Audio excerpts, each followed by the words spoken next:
जय हिंद दोस्तों। तो आज हम बात करने वाले हैं कस्तूरबा गांधी के बारे में, जिन्होंने हमारे समाज को सुधारने में अपनी अमूल्य योगदान दिया है। तो चलिए वीडियो को शुरू करते हैं।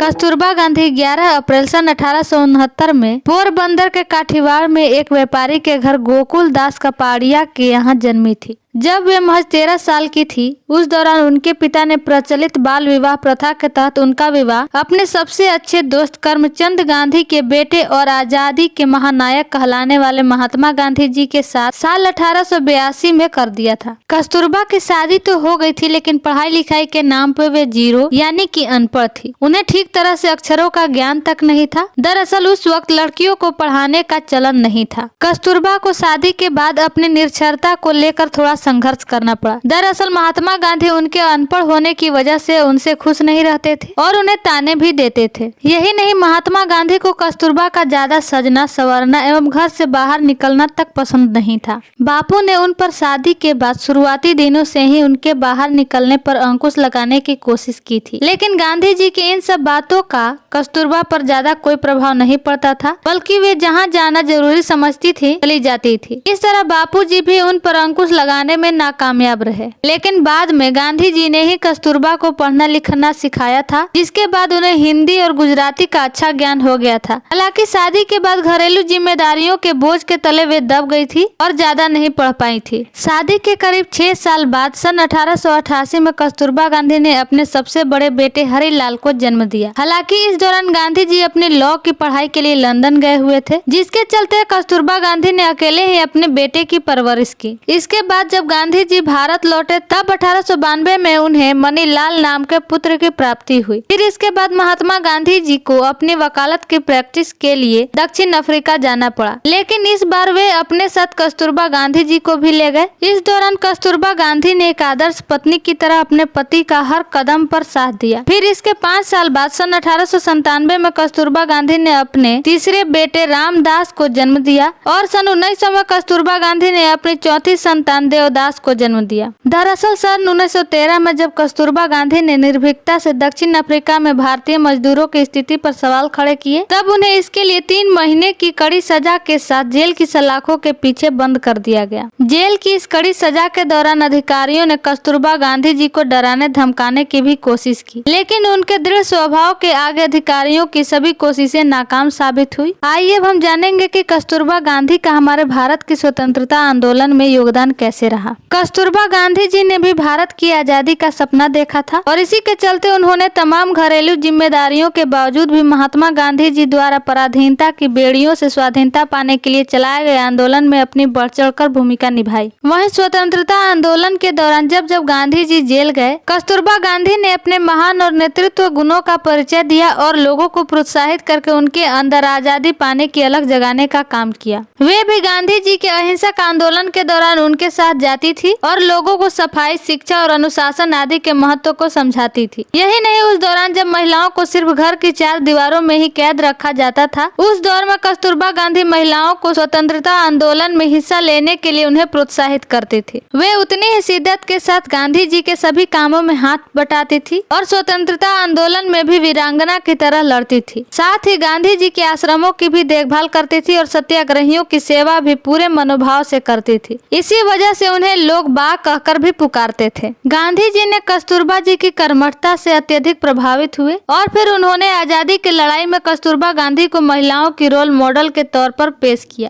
क्योंकि वे आजादी की लड़ाई में महिलाओं के जोड़ने का महत्व जानते थे। यही नहीं, स्वतंत्रता सेनानियों की तरह बा को भी इस दौरान कई बार क्रांतिकारी गतिविधियों में शामिल होने के लिए जेल की सजा भी भुगतनी पड़ी, लेकिन वे कभी भी पीछे नहीं हटी और वीरांगनाओं की तरह देश की आजादी के खातिर लड़ती रही। कस्तूरबा गांधी जी अपने पति महात्मा गांधी जी को अपना आदर्श मानती थी और वे उनसे इतना अधिक प्रभावित थी कि बाद में उन्होंने भी अपने जीवन को गांधी जी की तरह बिल्कुल साधारण बना लिया था। यह तो सभी जानते हैं कि गांधी जी पहले कोई भी काम खुद करते थे, इसके बाद वे किसी और से करने के लिए कहते थे। वहीं उनके स्वभाव से कस्तूरबा गांधी जी काफी प्रसन्न रहती थी और उनसे सीखती थी। वहीं कस्तूरबा गांधी और महात्मा गांधी जी से जुड़ा हुआ एक काफी चर्चित प्रसंग भी है। दरअसल जब कस्तूरबा गांधी बीमार रहने लगी थी, तब गांधी जी ने उनसे नमक छोड़ने के लिए कहा।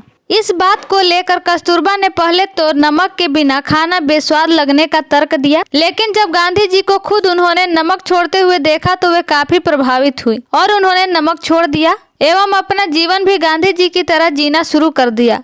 वे उन्हें अपना प्रेरणा स्रोत मानती थी। कस्तूरबा गांधी अपने जीवन के आखिरी दिनों में काफी बीमार रहने लगी थी। सन 1942 में गांधी जी के भारत छोड़ो आंदोलन के दौरान जब गांधी जी को गिरफ्तार कर लिया गया था, उस दौरान कस्तूरबा गांधी ने मुंबई के शिवाजी पार्क में खुद भाषण देने का फैसला लिया। दरअसल पहले वहां गांधी जी भाषण देने वाले थे, लेकिन कस्तूरबा गांधी जी के पार्क में पहुंचते ही उन्हें गिरफ्तार कर लिया गया। उस दौरान वे बीमार थी और इसके बाद उनका स्वास्थ्य लगातार बिगड़ता चला गया। सन 1944 में उन्हें 2 बार हार्ट अटैक भी पड़ा और फिर फरवरी 1944 में इस दुनिया को अलविदा कहकर हमेशा के लिए चली गई। आई होप आप लोगों को ये वीडियो अच्छा लगा होगा। अगर अच्छा लगा तो हमारे चैनल को सब्सक्राइब जरूर कर ले ताकि आने वाली वीडियो की नोटिफिकेशन आप तक पहुंच सके। जय हिंद, जय भारत।